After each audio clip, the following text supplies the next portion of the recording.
Major funding for these broadcasts has been provided by grants from New York Community Bank, AmTrust Title Insurance Company, Perfect Building Maintenance, M&T Bank, Customers Bank, Marks Paneth LLP, Capital One Bank, Collins Building Services, Meridian Capital Group.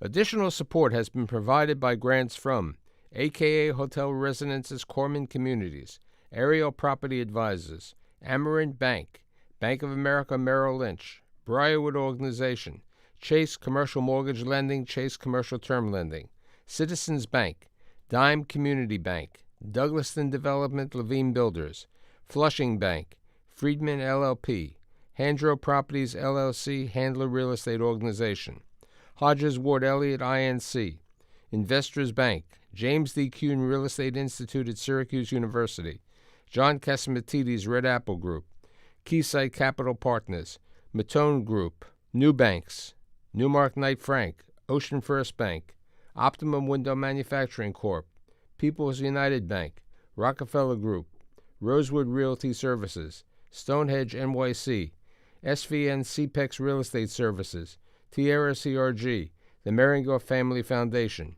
and these friends.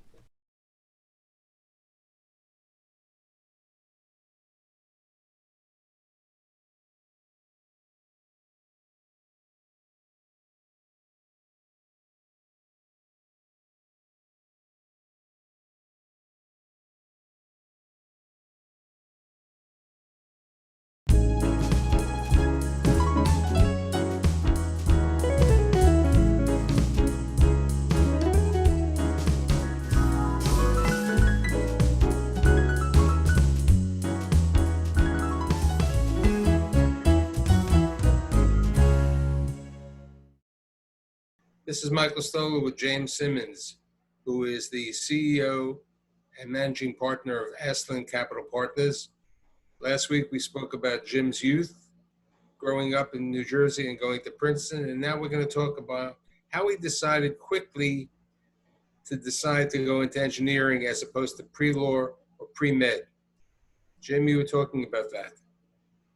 Yeah, Michael, any one of my vintage could probably tell you, certainly any person of color of my vintage who went to college, particularly a highly selective college, can tell you that you had three choices of professions. You could either be a pre-law, pre-med, or an engineering major, and that was it. I can look at my class or the several classes ahead of me and several classes behind me and say that probably 80% of the African Americans fell into one of those three professions or in preparation for one of those three professions while they were at Princeton, based upon the necessity to earn a living, a substantial living, for a couple of reasons. Number one, to pay off your student loans, which were quite substantial for the overwhelming majority of us. And secondarily, to be able to earn a significant amount of income to make going to those universities worthwhile, as well as to be able to uplift your entire family.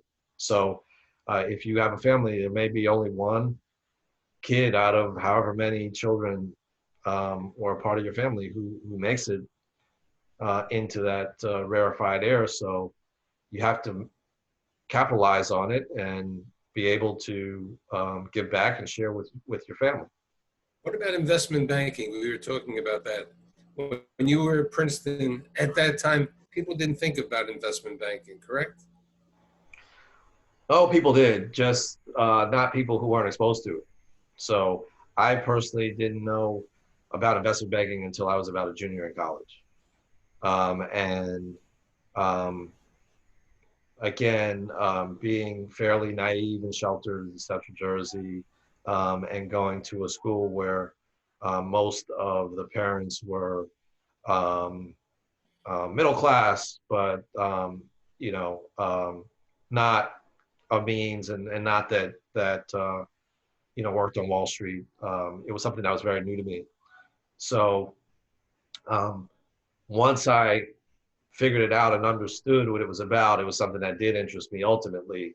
But while I was selecting my major and deciding where I was going to take my first job, it wasn't an option for me. Let's talk about the 4 years in Washington with GE. Yeah, it was, as I said, I was in as an engineering program, but the thing about being in DC with General Electric at the time was GE was one of the largest defense contractors in the world. And that was one of the divisions where I did a couple of rotations. And in order to do that, you needed to have clearances. And in my particular instance, you needed to have very, very high level clearances. And so at a very young age, I was exposed to um, the defense industrial complex and what it does to protect the nation and all the good and bad that comes along with it. But I can say that it provided me a worldview and an understanding of how governments work, how decisions are made, um, in in sometimes the best interest of the country and sometimes not. But overall, the best thing about it was that I was young and I had the opportunity to learn um, about business and government in a way that I would not have otherwise. Okay, let's talk about the home for the holidays trip in Thanksgiving and what happened over there with the recruiter. I had been in Washington, D.C. with GE for 3 years or so. And again, I grew up in Central Jersey, so I would come back home to my parents' house every holiday. So Thanksgiving, Christmas, Easter. And when I was there, I would spend some time with my friends in New York City. And at that time, I had several friends who were at investment banks. And so as we started to talk about what they were doing, it interests me. What also interests me was um, the amount of compensation that they were getting relative to what I was getting. And quite frankly, the wealth that they were able to amass at a young age.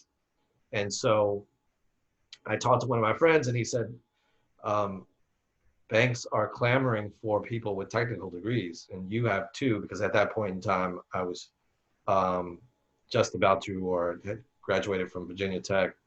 And so I was home for Thanksgiving at the time. I extended my stay by a couple of days. I met with this headhunter on a Monday. He set up some interviews on a Tuesday. I got back to DC. I had multiple offers.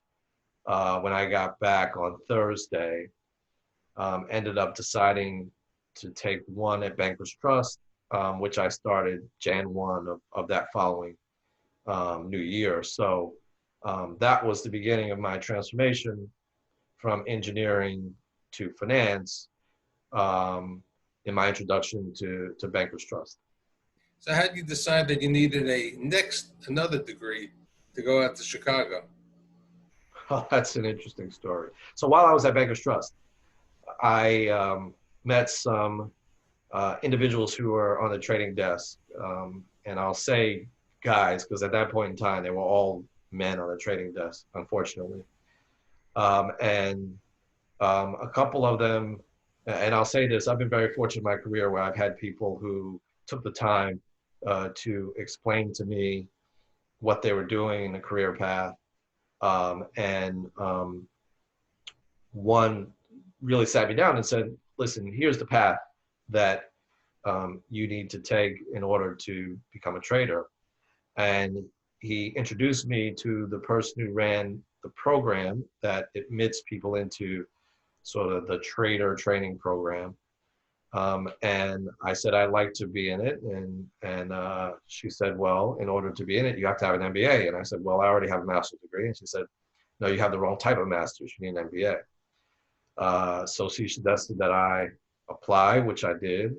I got into a few, ended up deciding that Kellogg at Northwestern was the best place for me at the time. It was the #1 business school in the world. And So I went back to that individual who ran the program, and I said, thanks for the advice. I'm actually, I'm leaving in the fall to go to Kellogg. And she said, wait, what do you mean you're leaving? She said, um, you should stay, and we want you to be in the program. We'll pay for it, Kellogg. You can do it part-time. You can come back here. But at that point in time, I had made up my decision to go. And so I left and did my 2 years at Kellogg and ended up graduating and actually getting a role on a trading desk at Solomon Brothers. Right, and during that summer, you had an opportunity at Merrill Lynch, right?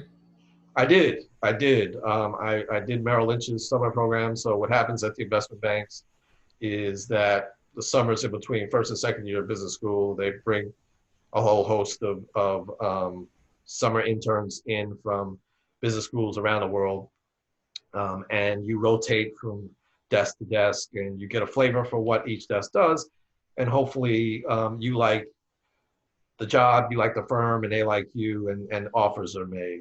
I ended up not working at Merrill. I ended up going over to Solomon Smith Barney. But what I can say is I formulated some really deep and strong relationships, one of which being Stan O'Neill, who later ascended to be CEO, but was running the high yield desk at the time, where I didn't even rotate to his desk, but I made it a point to put some time on his calendar. And again, he very graciously spent about 2 hours with me, not knowing me other than the fact that I was a summer intern, and really gave me some really good advice, which sticks with me today. Okay, so July of 1996, you joined Solomon Smith Barney on the emerging market derivative desk, right? Kind of. Wasn't that direct. I mean, you have to, they bring you in as a class and you rotate around and you have to find a home. So someplace that you like and that likes you. And that was, in my estimation, the best desk. And I was lucky enough to be on that desk, and that's where I landed. We were talking at the beginning of the show last week that your parents instilled with you the idea of owning their own home. Yes, so sir. What happens when a good friend of yours takes you to something on Manhattan Avenue and 108th Street in the brownstone? Yeah, so when I graduated from business school, I had my mind set on buying a brownstone in Harlem, and that idea was cemented by a couple of my peers, actually. So these were people who had they were professionals, but of different industries, who made the decision that they weren't going to live downtown, they weren't going to live on the Upper West or Upper East Side, but they wanted to live in Harlem. And so there are a couple of very established enclaves in Harlem, one of which where I live today, which is Hamilton Heights. And they bought their brownstones a couple of years before me. And I ended up going to a housewarming party for one of my good friends. And I made the decision then that I was going to buy a brownstone. So in order to accomplish that, I had to save every penny that I made over the first 2 years when I was at Solomon, which I did. And in order to do that, I lived in a brownstone on Manhattan Avenue, which was owned by the father of one of my friends from Princeton, whose name is Garland Wood, who has passed since. But Garland was the first African-American partner at Goldman Sachs. And Garland would have us over to dinner at his mansion on Manhattan Avenue, and would extol the virtues of living within your means, not following the crowd, investing in communities in which you feel comfortable, not so much that other people feel comfortable, and where you can help effectuate change. So Garland not only owned his property, but he owned many properties within his micro neighborhood, and uplifted the neighborhood just by himself. And so he instilled that in his kids, and by extension in me. So how does the kid who's really been now in investment banking get an opportunity to work for the Upper Manhattan Empowerment Zone? So when I decided that I wanted to buy a house in Harlem, there was a good friend who was 2 years older than me, Roy Swan, who had left Morgan Stanley to go work at the Empowerment Zone, really to help set it up. He went to work with Debbie Wright, who was a visionary in setting up the Empowerment Zone, but he was going to go back to Morgan Stanley. And so I called him and I said, Roy, you've been working in Harlem. Can you give me an idea of which neighborhoods I should look to buy in? And he said, I work up here, but I don't live up here. I'm going to introduce you to my boss and she'll fill you in. So she and I had lunch. Long story short, um, she decided, unbeknownst to me, that I would be a good candidate to succeed Roy when he went back to Morgan Stanley, and that she would request me to take a leave of absence from Salomon Brothers to go work with her. I told her, no way would I want to do that. I said that I worked really hard to get this seat at Solomon, and that besides that, she wouldn't be able to compensate me at a level that Solomon did. Well, she was very persistent. Dick Parsons was chair of her board at the time. I remember when we had lunch, it was around my birthday, which is in October. So I get a call after Thanksgiving, but before Christmas on the trading desk to go have a meeting with Jamie Dimon and Sandy Weil.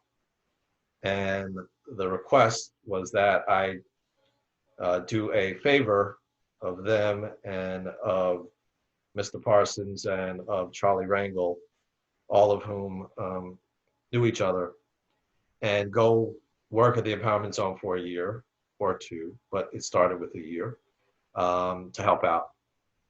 And so that started my path at the Upper Manhattan Empowerment Zone. And subsequently become the chief investment officer and the head of the Upper Manhattan Empowerment Zone. Yes, I started as a senior VP doing investments, and then I became the chief investment officer, and then ultimately the CEO within a 3-year period of time. And when you were at the Empowerment Zone, you were involved with Harlem USA, a number of the other developments that were taking place during that. Yeah, period. Michael, it was a really interesting period of time. I don't want to say that Harlem got put on the map then, because Harlem has always been on the map. But I will say that people have defined it as Harlem's second renaissance. And our mandate was broader than just Harlem, by the way. It was Washington Heights, Inwoods, East Harlem. But the nexus of Upper Manhattan is arguably Harlem. And during that period of time, President Clinton located his offices there. Harlem USA got done. The revitalization of 125th Street really kicked into high gear. Goods and services that had departed Upper Manhattan based upon the exodus to the suburbs during the 60s, 70s, and 80s were reappearing. So if you think about this, Michael, when I was at the Empowerment Zone, when I started, before Pathmark arrived on 125th Street, Upper Manhattan, if it were a city, would be a city the size of Denver at the time. There was not a single full-service grocer north of 96th Street. You can take Fairway out of that equation because Fairway is very high priced and on the West Side Highway, but accessible to the general populace, there was not a single full-service grocer. So this was before the term food desert was even coined. That's what we were trying to change while I was at the Empowerment Zone. Let's, with a couple of minutes left, before I talk about your career at Apollo, Aries, and now Asland, I want you to talk about your family, your wife and the kids. Those are the individuals that certainly keep me grounded. My wife and I met through a mutual friend. We have been together, or been married 15 years. We dated for too long prior to that, for her definition. But we have 2 beautiful kids. My daughter's 14, my son is 10, and we get a tremendous amount of enjoyment in seeing them grow and thrive. Let's talk a little bit about today with Asland and the projects, that you've been happy about and proud of. Lafayette, Boynton, Park Lane, and Rivington. Yeah, so when I joined Apollos, when I left the empowerment zone, I really didn't have a job per se or a mandate, but I did have a business model in mind that I shared with both Bill and Richard Mack, who were the two people who brought me into the business. And that model was predicated on being able to really create the best in class middle income and affordable housing product in areas that have been disinvested over time. And so we started acquiring those assets, improving them, and creating real value and changing micro neighborhoods around us. And so the first real substantive transaction I did was Lafayette Estates, which is 1,800 units in the Soundview section of the Bronx. We did the first income stratified affordable cooperative ever in the state of New York.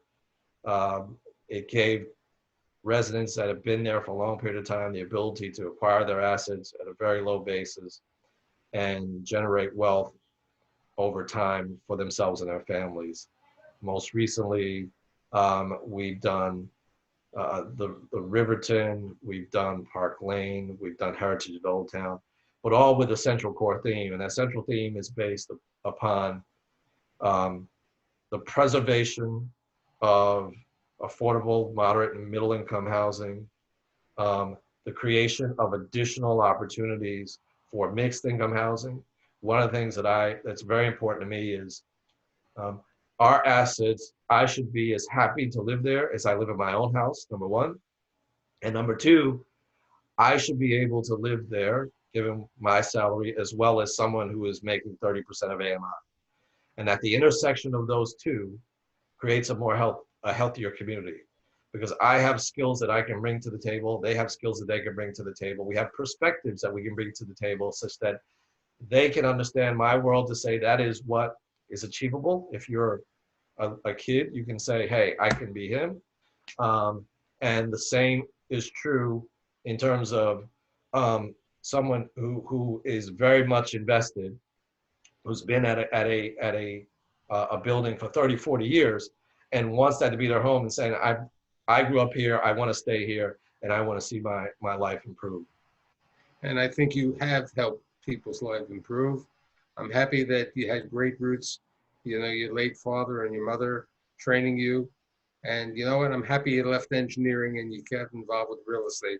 And thanks for being here today, and see you again. Thank you, Michael. I just want to dedicate this to my dad. As you said, he passed fairly recently, so thank you for mentioning him, and be well. Thank you.